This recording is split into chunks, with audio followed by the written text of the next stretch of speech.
নামকরা বিজনেসম্যান তাহসির চৌধুরী শ্রাবণ খুকে কল দিয়ে হিয়া গড়গড় করে বলল, আসসালামু আলাইকুম জামাইজান। কি অবস্থা, ভুলে গিয়েছেন আমাকে? আমি যে আপনার অপেক্ষায় থাকি বোঝেন না? নাকি অন্য কোনো মেয়ের সাথে সংসার শুরু করলেন? এপাশে থাকা পুরুষ এই কথাগুলো শুনে চোয়ালে শক্ত করে বলল, রং নাম্বার গু।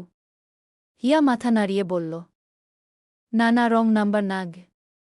আর ইউ সিরিয়াস? হুম। জামাইজান হিয়া কল কেটে দিয়ে বন্ধুদের দিকে তাকিয়ে বলল, কাকে না কাকে কথাগুলো বললাম, আল্লাহ মাফ করে দিও। পাশে থেকে নেহা হেসে বলল, ভাই যদি কলটা পুলিশের কাছে যায় তাহলে কি হবে রে? জেলে ঢুকিয়ে দিবে গু। হিয়া বোতল থেকে পানি খেয়ে বলল, জীবনে এরকম কোনো ফাজলামো করিনি। যদি সত্যি সত্যিই পুলিশের কাছে যায় তাহলে কি হবে? রাসেল মস্করা করে বলল, এগুলো বাদ দে, যদি লোকটা বুড়ো হয় তাহলে হিয়ার বুড়ো জামাই হবে গু। হিয়া রাসেলের দিকে বোতল ছুঁড়ে মেরে বলল, চুপ করবি, জাস্ট মজা ছিল। আর আমার বাবা কি বুড়ো লোকের সাথে বিয়ে দিবে? অসম্ভব। নেহা ভাবুক গলায় বলল, ধর, লোকটার বউ আছে। আর এখন লোকটাকে যে কথাগুলো বললি তা তার বউ শুনে নিয়েছে, তাহলে কি হবে ভাব। লোকটার আজকে বউয়ের হাতে মার খেতে খেতেই জীবন যাবে গু। হিয়ার নাম্বারে আবার কল এলো, এই নাম্বার থেকে। হিয়া কলটা ধরে স্বাভাবিক গলায় বলল, হ্যালো, হ্যাঁ জামাইজান বলুন। ফোনের উপাশে থেকে কথায় কথায় রেগে যাওয়া সুদর্শন পুরুষ, দেশের টপ বিজনেসম্যানদের মাঝে একজন, তাহসির চৌধুরী শ্রাবণ চিবিয়ে চিবিয়ে বলল, তোমার কথা শুনে মনে হচ্ছে না তুমি serious. Do you even know who you've called and who you are talking to? তুমি কি আদৌ জানো তুমি কাকে ফোন করেছ আর কার সঙ্গে কথা বলছ? হিয়া দমে যাওয়ার পাত্রী নয়। স্বীকারই করবে না যে চিনে না। ও সাথে সাথে নাটকীয় ভঙ্গিতে বলে দিল, উফ, কি রাগ আপনার! রেগে গেলে আপনার ভয়েস যা লাগে, মারাত্মক লাগে। আপনার রাগী যে কত সুন্দর লাগছে না জানি, দেখতে আরও কত সুন্দর হবেন। অবশ্য সুন্দর হতেই হবে। দেখতে হবে তো আমারই জামাইজান। রিনি, রাসেল, সাথী মুখ টিপে হাসছে। হিয়া পরপর বলল, ভালোবাসার মানুষের উপরে রাগ দেখাতে হয় না, বুঝলেন? ভালো করে কথা বলতে হয়।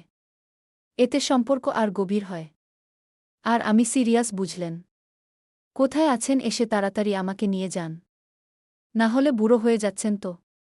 তখন তো আমার বাবা আপনার সাথে আমার বিয়ে দিবে না গি।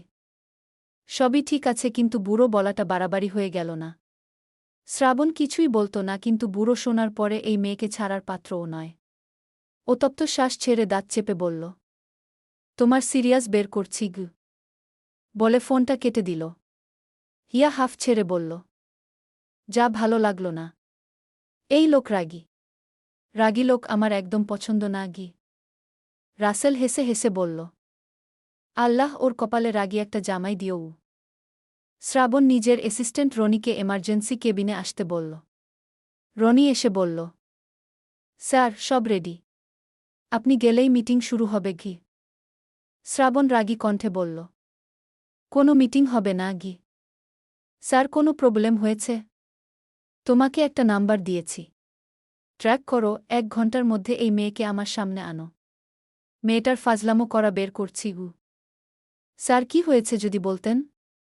শ্রাবণ চোখ গরম করে তাকাল। রনি বলল, সরি স্যার, এক্ষুনি যাচ্ছি গু। রনি বেরিয়ে গেল। নাম্বারটা ট্র্যাক করতেই লোকেশন এলো একটা প্রাইভেট ইউনিভার্সিটির, অতঃপর সেখানে বেরিয়ে গেল। ভার্সিটির সামনে এসে রনি শ্রাবণকে কল দিল। Hello sir.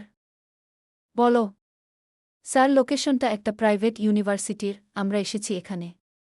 কিন্তু ভিতরে গিয়ে একটা মেয়েকে কিভাবে আনব? শ্রাবণ দাঁত চেপে বলল, ইডিয়েট, একটা মেয়েকে তুলে আনার কারণ পাচ্ছ না? ছেলে হলে তো এতক্ষণে এনে হাজির করতে বলতেও হতো না। তোমাদের নিয়ে যে কি করব গু। স্যার, দেখছি কি করা যায়। আগে মেয়েটাকে বের করে নেই গি। ইমিডিয়েট করো। রনির সাথে 2 জন লোক নিয়ে ভার্সিটির ভিতরে ঢুকতে নিলে দারোয়ান ওকে জিজ্ঞাসা করে, ভিতরে যাচ্ছেন কেন? রনি উত্তরে বলল, এখানে ডিপার্টমেন্ট প্রধান যিনি, তার সাথে দেখা করতে চাই। আমার বোনকে ভর্তি করত তো সেই ব্যাপারে কথা বলবো। ওহ, তাহলে ভিতরে যান। হিয়া, নেহা, রাসেল, সাথী ওরা মাঠেই বসেছিল। রনি মাঠের এক কোণে দাঁড়িয়ে আছে। নাম্বারটার লোকেশন ঠিক মাঠের মাঝখানেই দেখাচ্ছে। আর মাঠে স্টুডেন্ট বসে আছে দুই জায়গায়। একটা জায়গায় শুধু ছেলে, আর একটা জায়গায় ৩ জন মেয়ে আর ২ জন ছেলে। রনি সাহস নিয়ে ২ জন লোক নিয়ে এগিয়ে গেল এবং হিয়াদের গ্রুপের সামনে এসে বলল, এক্সকিউজ মি। রাসেল বলল, জি বলুন। রনি সেই নাম্বারটায় কল দিল। সাথে সাথে হিয়ার ফোন বেজে উঠল। রনি শিওর হল ওই মেয়েটাই। ভাবল, এই মেয়ে স্যারের সাথে কি কোনো ঝামেলা করেছে নাকি? কিন্তু দেখে তো মনে হচ্ছে না। এরা স্টুডেন্ট, স্যারের সাথে কি নিয়ে ঝামেলা করবে? রনি ভাবাভাবি বাদ দিয়ে নাম্বারটা দেখিয়ে হিয়াকে বলল, আচ্ছা, এই নাম্বারটা আপনার? হিয়া বলল, হ্যাঁ আমার। কেন, কি হয়েছে? একটু আগে এই নাম্বার থেকে কল দিয়ে স্যারকে কি বলছেন? রাসেল বিড়বিড় করে বলল, হিয়া, তুমি যাকে কল দিয়েছিস মনে হয় সেই লোক কোনো নামিদামি মানুষ। সেই মনে হয় লোক পাঠিয়েছে গি। হিয়া রাসেলের কথা শুনে রনিকে বলল, কই, কাকে কি বলেছি? রনি বলল, কিছু না বললেই কি আমরা এখানে এসেছি? আসুন আমাদের সাথে, স্যার আপনার সাথে কথা বলবে গি। হিয়া নাকমুখ কুঁচকে বলল, আপনি বলবেন আর আমি যাব? না জানি কোনো বুড়োকে কল দিয়েছি।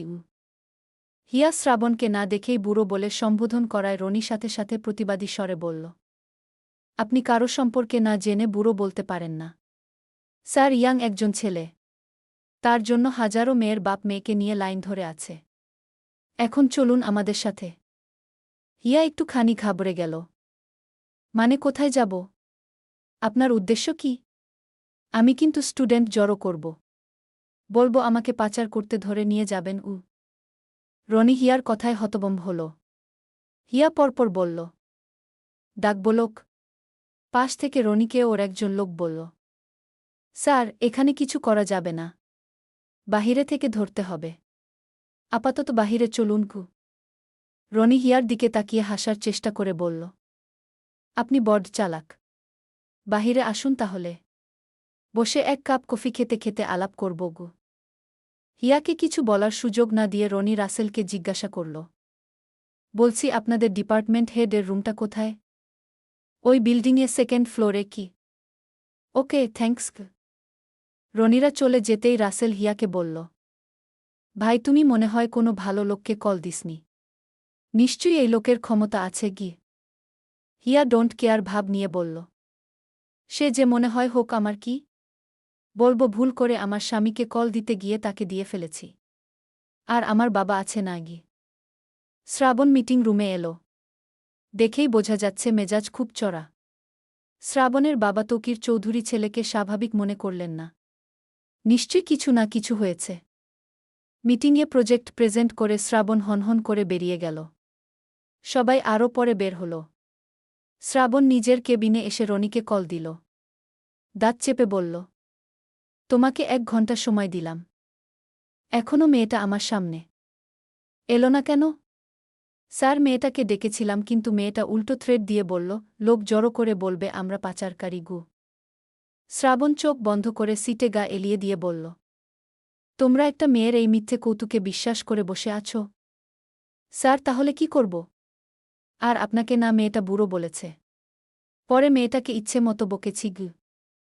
শ্রাবণ দাঁত চেপে বলল, ইডিয়েট, তোমাদের সামনে বুড়ো বল, তোমরা তখনও কিচ্ছু করনি। মেয়েটার টু জেড ডিটেইলস নিয়ে এসো। এরপরে তোমাদের দেখছি। সবগুলো গাধা কোথাকার। একটা মেয়েকে আনতে পারে না গি। শ্রাবণ বিরক্ত হয়ে কল কেটে দিয়ে ডেস্কে রাখল। স্টাফ ডেকে কফি আনতে বলল। তকির চৌধুরী রুমে নক করে ঢুকলেন। Shraban, are you okay? Yeah, I am okay. সন্ধ্যার আগ দিয়ে হিয়া কোচিং শেষ করে হেঁটে হেঁটে বাড়ি ফিরছিল। বাকিরা ওদের বাড়িতে চলে গিয়েছে। ঠিক তখন কোথায় থেকে যেন একটা সাদা গাড়ি এলো ওর সামনে। হিয়া পাশ কাটিয়ে চলে যেতে নিলে রনি বের হয়ে এলো। হিয়া দাঁড়িয়ে গিয়ে কোমরে হাত রেখে বলল, আপনি তো ভারী আজব লোক। আবার এসেছেন কেন? আমার সাথে চলুন। হিয়া কথার তালে তালে ফোনটা বের করে ওর বাবাকে মেসেজ দিল। এরপরে ফোনটা রেখে রনিকে বলল, দেখুন বেকার বেকার কারো সময় নষ্ট করবেন না। আমায় যেতে দিন ঘু। আরে যাবেই তো। তার আগে আমাদের সাথে যেতে হবে। স্যার বলেছে গু। হিয়া মুখ বাঁকিয়ে বলল। চেনা নেই জানা নেই বললেই যাব তাই না? আর এতই যদি আপনার স্যারের আমাকে দেখার ইচ্ছে হয় তাকে আসতে বলুন। আমি কেন যাব? রনি ধমক দিয়ে বলল। আপনি কি যাবেন? হামিদ শিকদার এলেন গাড়ি নিয়ে। রনি সাথে সাথে গাড়িতে উঠে চলে গেল। হিয়া হাফ ছাড়ল। হামিদ শিকদার মেয়ের দিকে তাকিয়ে বললেন। ছেলেটা কি কিছু বলেছে তোমাকে? না আব্বু। আসলে ওই ছেলেটা এমনভাবে সামনে এসেছে ভয় পেয়ে গিয়েছিলাম। পরে ঠিকানা জিজ্ঞাসা করল ও। ওহ চলো। আর এরপরে থেকে গাড়ি নিয়ে আসবে। একা একা আসার দরকার নেই। ঠিক আছে গি। হিয়া বাড়িতে ফিরে এলো। ওদের পরিবারটা খুবই ছোট। হামিদ শিকদার স্ত্রী মাহিমা বেগম। তাদের এক মেয়ে হিয়া শিকদার। এই তিনজন নিয়েই ওদের সংসারটা। ওদিকে রনি মাথানত করে দাঁড়িয়ে আছে শ্রাবণের সামনে। তোমাদের দিয়ে যদি কোনো কাজ হয়। যদি বলতাম যে একটা ছেলেকে মেরে এসো তখন তো ঠিকই পারতে। মেয়েটার ডিটেইলস এনেছ? স্যার মেয়েটার নাম হিয়া শিকদার। অনার্স 2 বর্ষের স্টুডেন্ট। আনম্যারিড। ওর বাবা হামিদ শিকদার নামকরা একজন লয়ার। আর ওর মা হাউসওয়াইফ। কোনো বন্ধুবান্ধবী আছে? নেহা সাথী রাসেল। তবে ওর কাছের বন্ধু নেহা। স্যার ছবি এনেছি দেখবেন? মেয়েটার চেহারা মাশাল্লাহ গু। পাঠিয়ে দাও। শ্রাবণ ফোনটা হাতে নিয়ে ছবিটা দেখে হুহা কোনো প্রতিক্রিয়া দেখাল না। জুম করে কয়েকবার ছবিটা দেখল। ওর কাছে অবশ্য ভালোই লাগল। এরপরে জিজ্ঞাসা করল। মেয়েটা রিলেশন করে? না স্যার আগে করত? না স্যার এত শিওর হয়ে বলছ কিভাবে? স্যার সারাদিন এই মেয়ের পেছনেই পড়েছিলাম। মেয়েটার নারীনক্ষত্র সব জেনে এসেছি। ওর বান্ধবী নেহা বলল ও নাকি ছোট থেকেই রিলেশনে ঘৃণা করে কি? শ্রাবণ কাঠ গলায় বলল। ওই মেয়ে এই শব্দটা বারবার বলছ কেন তোমার মুখে থেকে যেন আর ওই মেয়ে না শুনি গি। রনি নিচু গলায় বলল। ওকে স্যার মেয়েটা মানে ও খুব চালাক শ্রাবণ বাঁকা হেসে বলল। তাহসির চৌধুরী শ্রাবণের থেকেও চালাক বুঝি? রনি মাথা উঁচু করে শ্রাবণের চোখের দিকে তাকাল। শ্রাবণের চোখে নতুন কোনো খেলার একটা ঝিলিক দেখা গেল। শ্রাবণ উঠে ডেস্কে থেকে গাড়ির চাবি নিয়ে বেরিয়ে গেল। চৌধুরী নিবাস। মোট 4 জন নিয়ে গড়ে উঠা এই সংসার। তকির চৌধুরী তার স্ত্রী সাবিহা চৌধুরী। তাদের 2 ছেলে। বড় ছেলে তাহসির চৌধুরী শ্রাবণ। ছোট ছেলে তাহসিন চৌধুরী কাব্য। তকির চৌধুরীর বাবা মা কেউ বেঁচে নেই। একটা বোন আছে।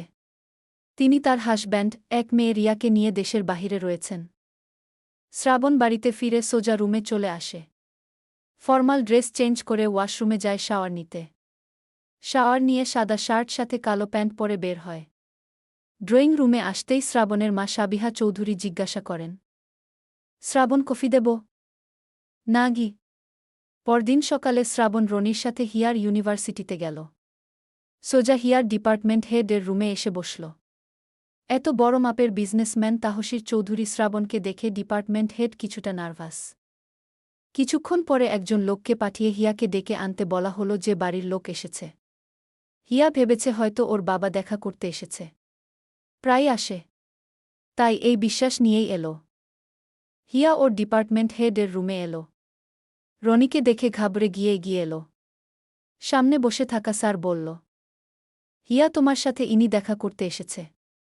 সে কি তোমার রিলেটিভস? কি তোমার রিলেটিভস? শ্রাবণ ঘাড় ঘুরিয়ে হিয়ার দিকে তাকিয়ে কিছু সেকেন্ড পরে সামনে ফিরে বাঁকা হেসে বলল। রিলেটিভস নয়। ওর হাসব্যান্ড। কালকেই বিয়ে করেছি জানানো হয়নি আর কি গু। হিয়ার চোখ বড় বড় হয়ে গেল। এগিয়ে এসে গলা খাকারি দিয়ে বলল। স্যার আসলে উনাকে চিনি গি। ওর কথাটা শেষ হওয়ার আগেই শ্রাবণ হিয়াকে বলল। তুমিও না? তোমাকে বলেছিলাম তো আজকে তোমার সাথে দেখা করতে আসব ভুলে গেলে? এই বলে শ্রাবণ সামনের দিকে তাকিয়ে বলল। স্যার ওকে আসলে নিতে এসেছি। নিয়ে যেতে পারি কি? ওহ শিওর শিওর গু। শ্রাবণ উঠে দাঁড়িয়ে বলল, thanks for giving permission go. Welcome. আবার আসবে উ। শ্রাবণ হিয়ার দিকে তাকিয়ে বলল, কি হলো চলো। হিয়া ঘাবড়ে গিয়ে আগে বের হল। এই লোকের কথা শুনে ও পুরাই শকড। তবে মাথায় ঢুকছে না এই লোকের এসব বলার কি কারণ। রনি কি তাহলে লোক ভাড়া করে নিয়ে এসেছে নাকি? শ্রাবণ গম্ভীর গলায় হিয়াকে বলল, তাড়াতাড়ি ব্যাগ নিয়ে এসো। আমাকে অফিসে যেতে হবে গু। হিয়া মনে সাহস জুগিয়ে বলল, বললেই হলো। আমি কেন আপনার সাথে যাব? আমি আপনাকে চিনি না। অপরিচিত আপনি কি? শ্রাবণ গম্ভীর হয়ে ফোন বের করল। যেন হিয়ার কথা শোনেনি। রনি বলল, কালকে যাকে কল দিয়েছেন এই সে? ভালো করে তাকিয়ে দেখুন। কোন দিক দিয়ে বুড়ো মনে হয় বলুন? হিয়া আশেপাশে তাকিয়ে শ্রাবণকে বলল, দেখুন কল দিয়ে যা বলেছি সব মজা করে বলেছি। সিরিয়াস হয়ে বলিনি। প্লিজ চলে যান এখানে থেকে গু। শ্রাবণ একটু ঝুঁকে ঠোঁটের কোণে এক চিলতে বাঁকা হাসি ফুটিয়ে বলল, উহু, আগেই বলেছিলাম তুমি সিরিয়াস। তুমি বলেছিলে সিরিয়াস। তাহলে এখন আমিও সিরিয়াস গু। হিয়া মনে মনে বল, হিয়া তুমি এভাবে ফেসে গেলি। শ্রাবণ হিয়ার দিকে তাকিয়ে হেসে রনিকে বলল, রনি তোমার একটাই কাজ, তোমার ম্যাডামকে দেখে রাখো। আর কল দিলে অফিসে আসবে। এর আগে নয়। আমাকে যেতে হবে। আর বুঝান তাহলে আজকে সাথে নিলাম না। পড়াশোনা করেন। পড়াশোনা করে বাচ্চাদের কিছু শেখাতে হবে তো নাকি? না হলে তো ছেলেপেলে আমাকে বলবে বাবা কি দেখে মাকে বিয়ে করেছ যে কিছুই পড়াতে পারে না আগে। হিয়া তাজ্জব বনে চলে গেল। শ্রাবণ সানগ্লাস চোখে পড়ে হিয়ার দিকে তাকিয়ে হাত উঠিয়ে বলল, তো বাই। পরে দেখা হচ্ছে গি। হিয়ার ভার্সিটি ছুটির পরে ওকে নিতে ওদের গাড়ি আসে। হিয়া রনির চোখ ফাঁকি দিয়ে গাড়িতে উঠে পড়ে। বাড়িতে আসতে আসতে মনস্থির করে এই সপ্তাহে আর ভার্সিটিতেই পা রাখবে না। আর ওই লোকটা ওকে না দেখতে পেয়ে এমনই ভুলে যাবে। এরপরে হিয়াও মুক্ত। হিয়াকে কিছু একটা ভাবতে দেখে ওদের ড্রাইভার, নাম রাহাত, বয়স ২৭। সে লুকিং গ্লাসে তাকিয়ে হিয়াকে বলল, কিছু নিয়ে চিন্তায় মনে হচ্ছে? হিয়া মাথা নাড়িয়ে বলল, ওই আসলে কিছু না ঘি। রাহাত আর প্রশ্ন করল না। হিয়াকে নিয়ে এসে ওদের বাড়ির সামনে নামিয়ে দিয়ে গাড়ি পার্ক করে রাখল। এদিকে রনিরা ভার্সিটির সামনে দাঁড়িয়ে আছে। কিন্তু হিয়ার দেখা পেল না। রনি হিয়ার বান্ধবী নেহা, সাথী, রাসেল ওদের দেখে এগিয়ে এসে জিজ্ঞাসা করল, তোমাদের বান্ধবী কোথায়? নেহা বলল, বান্ধবীকে দিয়ে কি করবেন? আর আপনারা ওর পেছনে আঠার মতন পড়ে আছেন কেন? ও না হয় ভুল করেই ফেলেছে, তাই নিয়ে ওকে নজরবন্দি করে রাখছেন কেন? রনি বলল, ভুল হলেও আপনাদের বান্ধবীকে আমার স্যারের অনেক পছন্দ হয়েছে। আর কথা সেটা না। আপনাদের বান্ধবী কোথায় সেটা বলুন। বাড়িতে চলে গিয়েছে নাকি? নেহা ঝাড়ি মেরে বলল, জানি না, খুঁজে নিন গু। রনি ওর ঝাড়ি শুনে নিজেও ঝাড়ি মেরে বলল, বলতে হবে না, খুঁজেই নিচ্ছি গু। বিকেলের দিকে হিয়া বাড়ি থেকে বের হলো কোচিংয়ে যাওয়ার জন্য। রাহাত গাড়ি বের করে দাঁড়িয়ে আছে। হিয়া গাড়িতে উঠে বলল, শুনুন, কেউ জন্য আপনাকে আমার ব্যাপারে খোঁজ করে বলবেন না। এমনকি বলবেনও না আপনি আমাদের ড্রাইভার। আর গাড়ির সামনে কোনো গাড়ি এসে দাঁড়ালে আপনি সেটা পাত্তা দিবেন না গি। কি হয়েছে বলা যাবে কি? ওই একটা ভুল নাম্বারে কল দিয়েছিলাম, সেই লোক আমাকে খুঁজছে গি। ওহ, চিন্তা করো না, সব ঠিক হবে ইনশাল্লাহ গু। হিয়া কোচিং শেষ করে বাসায় চলে এলো। এর মাঝে শ্রাবণ বা রনি কাউকেই দেখেনি। ও একটু খুশিই হল। যাক, ওকে হয়তো আর ডিস্টার্ব করবে না। শ্রাবণ সন্ধ্যার পরে বাড়িতে ফিরে আসে। রুমে ফিরে ড্রেস চেঞ্জ করে শাওয়ার নেয়। এরপরে কালো শার্ট আর কালো শর্ট প্যান্ট পরে রুম থেকে বেরিয়ে ড্রয়িং রুমে আসে। সেখানে সাবিহা চৌধুরী বসে অফিস সংক্রান্ত কিছু কাজ করছিলেন। শ্রাবণ এসে সোফায় বসল। বাড়ির কাজের লোক ফাহিমা বেগমকে বলল কফি আনতে। তিনি ঝটপট কফি বানিয়ে নিয়ে এলেন। শ্রাবণ কফিতে প্রথম চুমুক দিয়ে সাবিহা চৌধুরীকে জিজ্ঞাসা করল, কাব্য কোথায়? সকালে ভার্সিটিতে গিয়েছে। তারপর তো আর ফিরেনি গে। শ্রাবণ ফোনের দিকে তাকিয়ে দেখল রাত ৮টা বাজে। এখনও না আসার কারণ কি? শ্রাবণ কল দিল কাব্যকে। হ্যাঁ ভাইয়া, বলো। শ্রাবণ তির্যক কণ্ঠে বলল। তোর আসতে কতক্ষণ লাগবে? এক্ষুনি আসছি গি। শ্রাবণ আর কিছু শোনার অপেক্ষা করল না। কল কেটে দিল। কাব্য বন্ধুদের থেকে বিদায় নিয়ে বলল, আমাকে যেতে হবে, তোরা আড্ডা দেগি। আর কিছুক্ষণ থেকে যা। ভাইয়া কল দিয়েছিল, দেরি হলে বাড়িতে ঢুকতে দিবে না, আসি গু। শ্রাবণ কফি খেয়ে ফোনটা হাতে নিয়ে বাড়ির সদর দরজার দিকে যেতে নিলে শবীব চৌধুরী বলেন, কোথাও বেরোচ্ছ নাকি? হ্যাঁ আম্মু, একটু আসছি, চিন্তা করো না গি। ঠিক আছে, সাবধানে যেও। শ্রাবণ বাহিরে চলে এলো। ওর ড্রাইভার কামালকে গাড়ি বের করতে বলল। কামাল গাড়ি বের করে সামনে এলো। শ্রাবণ গাড়িতে উঠে বসতেই কামাল চলে গেল। পরদিন সকালে হিয়া ভার্সিটি যাওয়ার জন্য রেডি হচ্ছে। যেতে চায়নি, কিন্তু কালকে শ্রাবণরা আর ডিস্টার্ব করেনি বলে যাওয়ার সাহস পাচ্ছে। রেডি হয়ে বাড়িতে থেকে বের হল। মাহিমা বেগম হিয়াকে গাড়ি পর্যন্ত এগিয়ে দিয়ে ভিতরে চলে গেলেন। ড্রাইভার গাড়ি নিয়ে রওনা হল। কিছু দূর যাওয়ার পরে হিয়াদের গাড়ির সামনে এসে দাঁড়ালো দুটো গাড়ি। একটা কালো মার্সিডিজ, আরেকটা সাদা রঙের প্রাইভেট কার। রাহাত গাড়ির হর্ন বাজালো কয়েকবার, কিন্তু কোনো সাড়াশব্দ না পেয়ে রাহাত নামল। সাথে সাথে রনি ও তার লোক নামল। হিয়া শুকনো ঢোক গিলে বসে রইল। শ্রাবণ গাড়ি থেকে নেমে এগিয়ে এলো। হিয়ার গাড়ির দরজা খুলে বাঁকা হেসে বলল, হ্যালো বুজান, তো কি অবস্থা? এই বলে শ্রাবণ হিয়ার হাত ধরে টান দিয়ে গাড়ির থেকে নামাল। রাহাত এগিয়ে এলো। হিয়াকে টানতে টানতে নিয়ে গেলে হিয়ার আরেকটা হাত ধরে শ্রাবণকে বলল, আপনি উনাকে কোথায় নিয়ে যাচ্ছেন? শ্রাবণ চোখ বন্ধ করে তপ্ত শ্বাস ছেড়ে রাহাতকে বলল, ওর হাতটা ছাড়ো।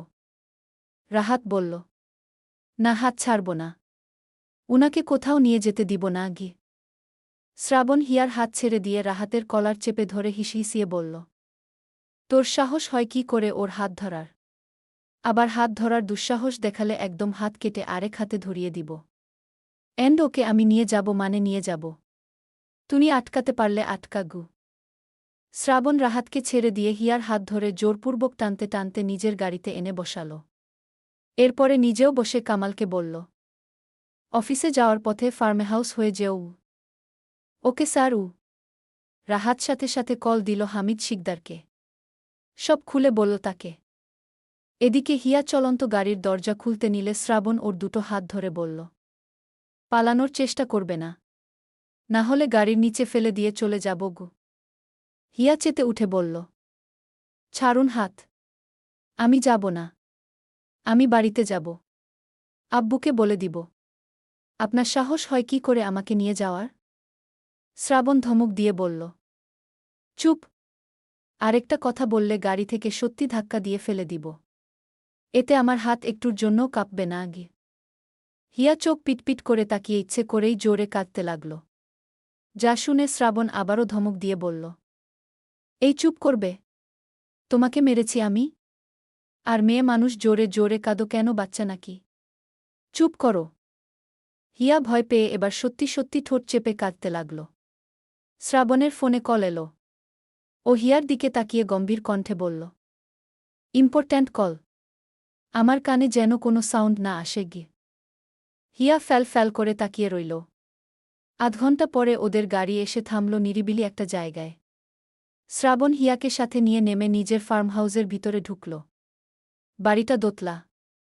বাহিরে থেকে অসম্ভব সুন্দর এবং ভিতরেও আরও সুন্দর। শ্রাবণ হিয়াকে নিয়ে ভিতরে ঢুকে ড্রয়িং রুমের পাশে একটা রুমে নিয়ে গেল।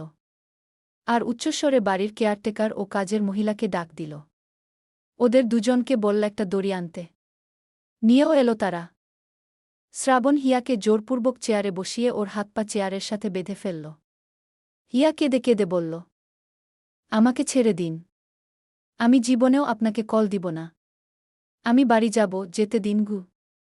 শ্রাবণ হিয়ার গালে হাত ছুঁয়ে বলল, তুমি কল দিয়েছিলে সেটা নিয়ে আমার কোনো মাথা ব্যথা নেই। তোমাকে ছেড়ে দিতাম, কিন্তু তোমাকে দেখার পরে যে ভালো লেগে গিয়েছে। আর তাহসির চৌধুরী শ্রাবণের পছন্দের জিনিস সে ছেড়ে দেওয়ার পাত্র নয়। এমনকি কোনো প্রশ্নই উঠে না। এখানেই থাকো হ্যাঁ বুজান। আমি বিকেলে এসে তোমাকে বিয়ে করে তোমায় বাড়িতে পাঠিয়ে দিব। এইটুকু সময় একটু অ্যাডজাস্ট করে নাও। হিয়া মুখ খোলার আগেই শ্রাবণ টেপ দিয়ে টুস করে ওর মুখে লাগিয়ে দিল। হিয়া অসহায় দৃষ্টিতে তাকিয়ে মাথা নাড়াতে থাকে। শ্রাবণ চোখে সানগ্লাস পরে বাহিরে চলে গিয়ে রুমের দরজা লক করল। কিন্তু এভাবে রেখে গেলে ওকে যদি কেউ পালিয়ে যেতে সাহায্য করে, তাই চাবিটা নিজেই নিয়ে চলে গেল। ওর লোকদের বলে গেল যত যাই হোক হিয়াকে যেন এখানে থেকে কেউ নিয়ে যেতে না পারে। শ্রাবণ অফিসে চলে গেল। এদিকে হামিদ শিকদার পাগলের মতো মেয়েকে খুঁজে বেড়াচ্ছেন। বিকেলের দিকে শ্রাবণ বেরিয়ে গেল ফার্ম হাউসের উদ্দেশ্যে। যাওয়ার পথে কাব্দকে কল দিয়ে কাজী সাহেবকে সাথে নিয়ে আসতে বলল। কাব্দ উত্তরে বল নিয়ে আসবে। শ্রাবণ ফার্ম হাউসে এল। এর পরপরই কাব্দ এল। কাব্য নিজের সাথে কাজীকেও সাথে নিয়ে এসেছে। শ্রাবণ ওদের ড্রয়িং রুমে বসিয়ে হিয়ার কাছে গেল। হিয়া কাঁদতে কাঁদতে চোখমুখ ফুলিয়ে রেখেছে। শ্রাবণ কাছে গিয়ে দড়ি খুলে দিল। এরপরে টেপ। হিয়া উঠে দৌড় দিতে নিলে শ্রাবণ ওর হাত ধরে বাহিরে নিয়ে এল। কাব্য বড় ভাইয়ের সাথে একটা মেয়েকে দেখে অবাক হল বইকি। যেই ভাইকে কোনো মেয়ের আশেপাশে দেখা যায় না সে কোনো একটা মেয়ের হাত ধরে আনছে। বড়ই অবাক করা বিষয়। শ্রাবণ এগিয়ে এসে সোফায় হিয়াকে বসিয়ে নিজেও ওর পাশে বসে শক্ত করে ধরে রইল। আর কাজীকে উদ্দেশ্য করে বলল, কাজী সাহেব বিয়ে পড়ান। যা শুনে কাব্দ অবাক হয়ে উঠে দাঁড়াল। আবার বসে পড়ল। হিয়া হাত ছাড়াতে মুচড়ামুচুরি করছে। কাজী গলা খাকারি দিয়ে বলল, বাবা মেয়ের তো মনে হয় মতো নেই গু। শ্রাবণ সোজা গলায় বলল, মেয়ের মাথা ঠিক নেই, তাই এমন করছে। মেয়ের সম্পূর্ণ মতো আছে। আপনি বিয়ের সব কাগজপত্র রেডি করুন তাড়াতাড়ি।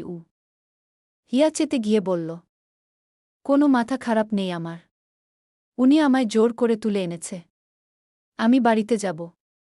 আপনারা সাহায্য করুন। কাজী ওর দিকে তাকিয়ে রইল। শ্রাবণ চোখ গরম করে তাকিয়ে বলল, আপনাকে তাড়াতাড়ি করতে বলেছি গি।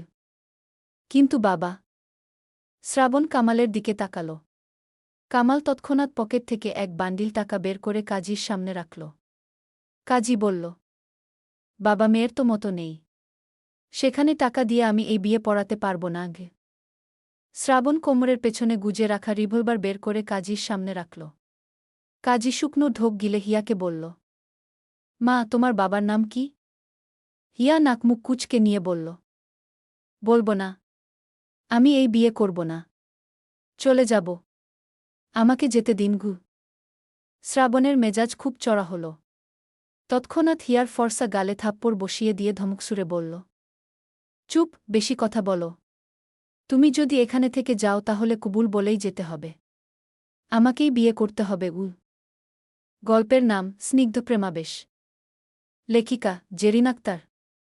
গল্পটা কেমন লাগছে কমেন্টে জানাবেন।